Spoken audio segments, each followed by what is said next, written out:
Iran के supreme leader ayatollah Ali Khamenei की तस्वीर लिए ये लोग इसराइल और अमेरिका को खत्म करने के नारे लगा रहे हैं। दरअसल इसराइल के साथ सीज फायर के ऐलान के बाद तेहरान में सैकड़ों की संख्या में लोग इकट्ठा हुए। इन लोगों ने अमेरिका और इसराइल के खिलाफ जमकर नारेबाजी की। गौर करने वाली बात यह भी है कि ईरान की सरकारी मीडिया सीज फायर के ऐलान को ईरान की जीत बता रहा है। ऐसे में वहां के लोगों ने ईरानी सरकार और सुप्रीम लीडर खामेनेई के समर्थन में एक रैली निकाली। इस दौरान स्थानीय लोगों ने उम्मीद जताई कि ईरान परमाणु बम बनाने में कामयाब हो जाएगा। हम थोपे गए युद्ध विराम या थोपे गए शांति समझौते को स्वीकार नहीं करते। इस सीज फायर से दुश्मन को और अधिक मजबूत होने का समय मिल जाएगा। हम इस युद्ध विराम को बिल्कुल भी नहीं मानते। हम तब तक लड़ाई जारी रखेंगे जब तक या तो हम शहीद नहीं हो जाते या जीत हासिल नहीं कर लेते। ईरान को परमाणु बम बनाने में कामयाबी मिलेगी इंशाअल्लाह। हम ईरानियों का एक भव्य और गौरवशाली इतिहास है। हम अत्याचारियों के सामने कभी झुकते नहीं। हम अपनी आखिरी सांस तक उनके खिलाफ खड़े रहेंगे। बता दें कि 12 दिनों के युद्ध के बाद ईरान और इजराइल सीज फायर के लिए राजी हो गए, लेकिन दोनों देश एक दूसरे को लगातार धमकियां भी दे रहे हैं। इसी बीच इस बात का भी आकलन किया जा रहा है कि इस युद्ध में आखिर किसका पलड़ा भारी रहा। आइए इसे एक्सपर्ट से समझते हैं। ये आप कतई ना सोचे कि ईरान घबरा गया है, बल्कि जो ईरान ने अटैक किया कतार के ऊपर, तो अमेरिका हिल गया है कि उसका सारे एसेट्स के ऊपर अटैक हो सकता है। हूती और हमास जो अभी संभले बैठे थे वो भी बीच में आ जाएंगे। तो इसलिए अमेरिका ने एकदम से वही ट्वीट किया कि मैं सीज फायर करवाना चाहता हूँ। खमीनी सीज फायर की इंतज़ार कर रहा था, पर वो फेस सेविंग के लिए कर रहा था। वो ये नहीं कि माफ़ी मांगेगा कुछ, पर वो चाहता था कि ऐसी जब हो बात, मतलब सांप भी मर जाए लाठी भी ना टूटे, लड़ाई भी रुक जाए, उसे माफ़ी भी ना मांगनी पड़े, और वही हुआ। जो हमारे प्रधानमंत्री बोल रहे हैं एब्सोल्युटली 100% करेक्ट है। और ये पता चल गया है कि जिस तरीके से हमने हैंडल किया है इस सिचुएशन को, और पाकिस्तान एब्सोल्युटली और अमेरिका, वो तो बाई चांस है कि अमेरिका भी बीच में घिर गया, क्योंकि उसने अपने बेसिस अपना सामान रखा हुआ था।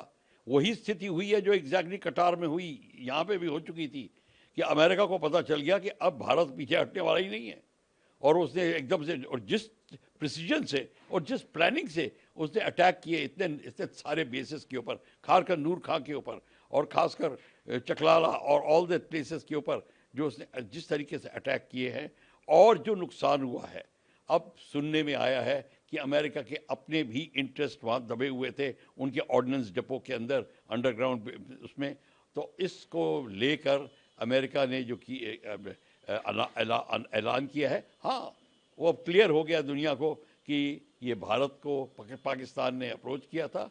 अमेरिका ने उसको कहा था कि पाकिस्तान को कि करो, क्योंकि अमेरिका दबा हुआ था। ये देखिए बड़ी अजीब बात हो रही है इस समय। अमेरिका का जो है फेस है वो डाउन होता जा रहा है।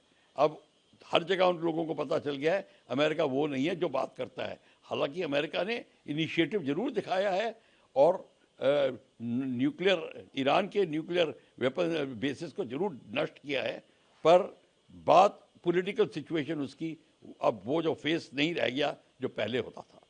को इसका उल्लंघन नहीं करना चाहिए। ईरान के विदेश मंत्री अब्बास अरागची ने पहले ट्वीट कर कहा था कि अब तक कोई समझौता नहीं हुआ, लेकिन बाद में उन्होंने एक बयान जारी करते हुए बताया कि अब सीज फायर लागू हो गया है। सर, ये दोनों चीज़ें किस ओर संकेत कर रही हैं? क्या ईरान अब घबरा गया है यूएस के इंटरवेंशन? देखिए ऐसा है, ये आप कतई ना सोचे कि ईरान घबरा गया है, बल्कि जो ईरान ने अटैक किया कतार के ऊपर, तो अमेरिका हिल गया है कि उसका सारे एसेट्स के ऊपर अटैक हो सकता है। और उसने जब देखा कि अब देखो एक बार जब बिल्ली घिर जाती है तो पंजा मारती है, और वही जब ईरान पंजा मारने लगा है तो अमेरिका को पता चल गया कि इराक में, मिडल ईस्ट में, और जहाँ पे भी उसके कतार में जहाँ पे भी ये बेसेस हैं उन पे हमला शुरू हो जाएगा। और हूती और हमास जो अभी संभले बैठे थे वो भी बीच में आ जाएंगे। तो इसलिए अमेरिका ने एकदम से वही ट्वीट किया कि मैं सीज फायर करवाना चाहता हूँ।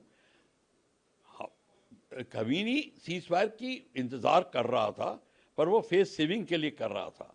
वो ये नहीं कि माफ़ी मांगेगा कुछ, पर वो चाहता था कि ऐसी जब हो बात मतलब सांप भी मर जाए लाठी भी ना टूटे, लड़ाई भी रुक जाए, उसे माफ़ी भी ना मांगनी पड़े, और वही हुआ। अब वही स्थिति आ गई है। अब सीज फायर हो गया है, उसने अनाउंस करने के बाद भी हमला करके दिखा दिया, और उसके बाद में अब वो सीज फायर कर रहा है, और उसके बाद में आप मान के चलिए कि खमीनी को भी पता चल गया है कि उसके भी दिन पॉलिटिकल जो लाइफ है अब बड़ी कम रह गई है ईरान में, और वो भी किसी तरीके से खिसकना चाहता है सीन से, तो वो भी बहाना ढूंढ रहा था, तो उसको भी बहाना मिल गया है। तो ये है असली गेम। ये मत सोचिए कि ईरान डर गया है। हाँ, ईरान का नुकसान ज़्यादा हुआ है, ये मैं मानता हूँ, पर वो डरा नहीं। देखिए, ट्रंप ने सीज फायर ऐलान करके एक बहुत बड़ी डिप्लोमेटिक और जियोपॉलिटिकल जीत हासिल करी है अपने लिए सबसे पहले। दूसरा, यस, ये सीज फायर हो गया है, अभी कुछ मुद्दे बाकी हैं शायद, पर आज शाम तक, रात तक शायद वायलेंस सारा रुक जाएगा, गोलाबारी रुक जाएगी। उसके बाद दोनों पक्ष बैठेंगे। ईरान फंस गया था, कॉर्नर हो गया था। ईरान के पास कोई ज्यादा विकल्प नहीं थे।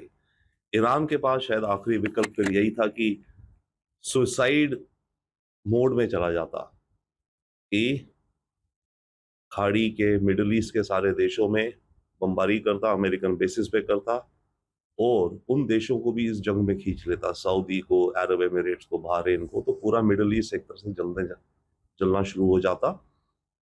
और इनको तो इजराइल और अमेरिकन मिलके जो लीडरशिप है ईरान की, जो रिलीजियस लीडरशिप और रेवोल्यूशनरी गार्ड की लीडरशिप, सबका खात्मा कर देते। जैसे कि एक चिकन होता है ना, चिकन का हेड काट देते। उसके बाद देश के अंदर क्या होता, त्राही त्राही होती, कोई नई सत्ता बनने आती, उसका वो देखते। इसके अलावा तेल की कीमतें बहुत बढ़ जाती दुनिया में, उसका बहुत जगह इम्पैक्ट होता, खासकर अमेरिका पे खुद। और ट्रंप अमेरिका में तेल की कीमतों को बढ़ना नहीं चाहते, क्योंकि उनका जो ट्रेड टैरिफ का अलग जंग चल रहा है, उसके चलते अमेरिका में महंगाई बढ़ रही है। और ट्रंप की शुरू से स्ट्रैटेजी ये थी कि टैरिफ के मामले से अमेरिका में अगर इन्फ्लेशन आता है, उस इन्फ्लेशन को कम करने के लिए वो ऑयल की कीमतों को कम रखेंगे। तो अगर ये जंग बढ़ती जाती, लंबा समय चल जाती, तो तेल की कीमतें बढ़ती, तो ट्रंप के अंदरूनी अपनी डोमेस्टिक इकोनॉमी में उनको परेशानी हो जाती। बट अदरवाइज ओवरऑल ये एक वाइज मूव है, मैं कहूंगा सद्बुद्धि है, वाइज है। वायलेंस रुकना चाहिए। और ट्रंप ने मेरे विचार से अपनी इमेज, अपनी छवि को बहुत और बड़ा कर लिया है।